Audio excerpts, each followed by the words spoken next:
je poserai la question aux Algériens en tant qu'ils sont des individus, car depuis que le monde est le monde, il n'y a jamais eu d'unité, ni à plus forte raison de souveraineté algérienne. Carthaginois, Romains, Vandales, Byzantins, Arabes de Syrie, Arabes de Cordoue, Turcs, Français, ont tour à tour pénétré le pays sans qu'à aucun moment et d'aucune façon il y ait eu un État algérien. اجي واش بصح التاريخ ديال الجزائر غادي يبدا الا من بعد من الاستقلال؟ هذا التصريح هذا ديال الرئيس الفرنسي الراحل شارل دوغول تأدي بالكثير انه اعتقد بانه التاريخ ديال الجزائر قبل من 1962 هو فقط واحد التاريخ ديال الاستعمار والاحتلال. فاليوم سيدنا غادي نقترح لكم واحد الموضوع اللي قليل ما تيتم المناقشه ديالو وبالخصوص عندنا في المغرب، واللي هو التاريخ ديال الدوله الجزائريه اللي عمرات كاع شمال افريقيا طيله القرن 10 و11 بما فيها المغرب الاقصى. فكيفاش تاسست هذه الدوله هذه؟ شنو هما اهم المراحل اللي غادي تدوز منها؟ وشنو هي العلاقه ديالها بالمغرب الاقصى؟ هادو هما الاسئله اللي غادي نجاوبوا عليهم في هذه الحلقه هذه.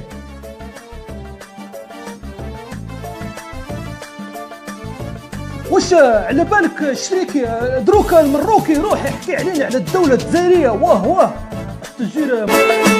اما بالنسبه للجزائري ابن مناد اللي كان لعب واحد الدور رئيسي في الانتصار ديال الخلافه الفاطميه على الثوره ديال ابو يزيد، فغادي يعينوا الخليفه اسماعيل المنصور كحاكم على واحد المنطقه واسعه في المغرب الاوسط، يعني الجزائر حاليا، واللي غادي يحكمها من مدينه اشير. 971 ميلاديه غادي توفى الجزائري ابن مناد اللي غادي يموت مقتول في اطار واحد الحمله اخرى ضد القبائل الزناتيه اللي كانت تمرضات مره اخرى ضد الحكم ديال الخلافه الفاطميه بالمغرب الاقصى. لكن الوفاه ديال الجزائري ابن مناد ما كانش غادي تعني النهايه ديال الحكم ديال الجزائريين الصنهاجيين، حيث انه الخلافه الفاطميه غادي تعين الابن ديالو بولقين بن زيري الصنهاجي كحاكم على الجزء الغربي من شمال افريقيا. وفي الحقيقه في الحكم ديال الجزائريين غادي يزيد يتقوى في العهد ديال بولغين ابن زيري، واللي تيتعد هو المؤسس الحقيقي ديال الدوله الجزائريه في شمال افريقيا، واللي تيرجع لواحد العدد ديال العوامل. الاتساع الهائل اللي غادي توصل له الخلافه الفاطميه في هذاك العهد غادي يلزمها انها تعين ولاة وامراء على المناطق اللي كانوا بعاد من المركز ديال القاهره، ومنها على شمال افريقيا وبلاد المغرب، وهذا تماما اللي غادي يوقع بالنسبه لبولغين ابن زيري. وبالفعل فسرعان ما غادي تميز هذا الاخير ويبين الحنكه ديالو السياسيه والمهارات ديالو العسكريه لما غادي يسيطر على بلاد المغرب الاقصى ويقضي على النفوذ ديال الخلافه الامويه والحلفاء ديالهم من قبائل زناتة في هذيك المنطقه. وهذا الانجاز هذا بالذات هو اللي غادي يجعل الخلفاء الفاطميين انهم يوضعوا الثقه ديالهم على بولغين ابن زيري اللي غادي يكسب التقدير بل الاعجاب ديالهم، لدرجه انهم غادي يعينوه كامير على جميع الغرب الاسلامي على مناطق شاسعه تتراوح ما بين طرابلس غرب ليبيا حاليا الى حدود المغرب الاقصى. بل اكثر من ذلك انهم غادي يلقبوه هذوك الالقاب اللي غادي يصبح مشهور بهم ابتداء من هذاك العهد، واللي هما ابو الفتوح سيف الدوله.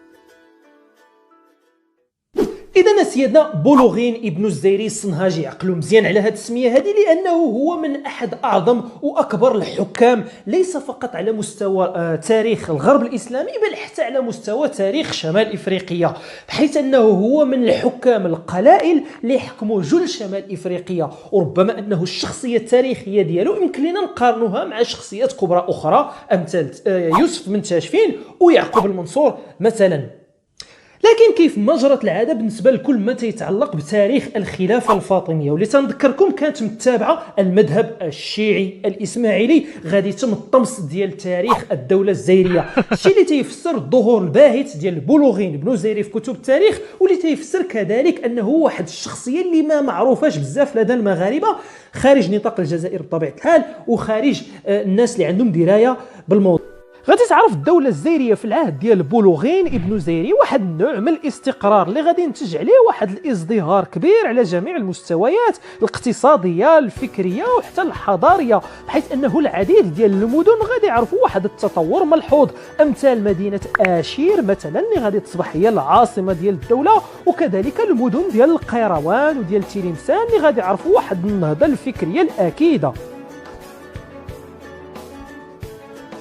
كذلك بولوغين بن زيري هو اللي غادي يأسس هذيك المدينة الصغيرة على الساحل الشمالي من الدولة ديالو في المناطق اللي كانوا تابعين للقبائل الأمازيغية ديال أيتم زغناي، واللي غادي تصبح معروفة لدى المؤرخين والجغرافيين ديال هذاك الزمان باسم الجزائر بنو مزغنه.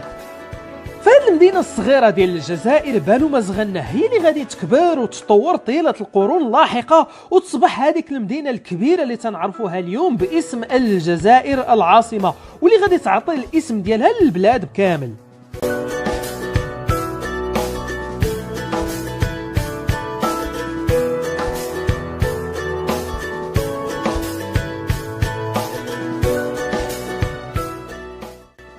وبالرغم أنه الاسم ديال الجزائر بنو مزغنه هو موثوق ليه وحاضر في العديد ديال المصادر المؤرخين والجغرافيين الكبار أمثال البكري وبن حوقل والإدريسي السبتي وغيرهم، إلا أنه كاين هناك واحد الفرضية أخرى ذات مصداقية تتقول لنا بأنه تسمية الجزائر هي مشتقة في الحقيقة من هذه السلالة الزيرية اللي حكمت البلاد بطريقة مستقلة ابتداء من أواخر القرن العاشر.